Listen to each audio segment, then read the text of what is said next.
交通部长陈世凯早起去基隆港务分公司视察，针对12海里内的船只若无要赶紧离开，交通部会考虑禁止船只入港。公路方面有11条警戒路线，目前是个算安全，也未封起来。航港局统计，今仔是有8个航线，99个航班停驶哦。民航局嘛表示讲，早起国内线已经取消29个航班咯。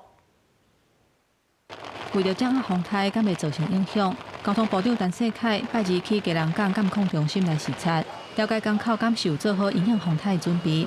航港局正咧撤离12海里以内船仔。如果这些船只太靠近本岛的话，12海里以内，我们很担心台风会造成他们的搁浅，那造成我们海岸的破坏。那所以目前我们正在积极的劝离当中，在苏澳那个地方，那我们目前用劝离的方式。那如果他们还是不离开的话，我们以后可能会考虑禁止让他进港。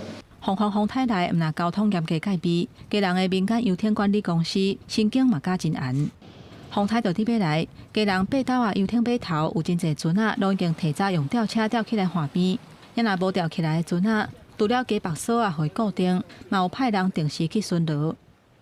必须要绑那么多啊！如果风会把这个绳子都吹，这个很粗的都会吹断掉。都一定要就是要一直来住在船上啊，就要一直顾着，一直顾着。也是会担心啊，就是这个绳子要多绑一点。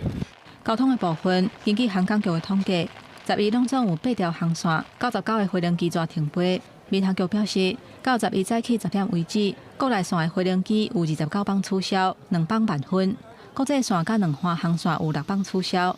伫公路的部分，目前有11条警戒的路线，不过因为要算安全，所以还无封起来。代替11早起成立1级应变小组，确认全线影响风台整备的工作。记者综合报道。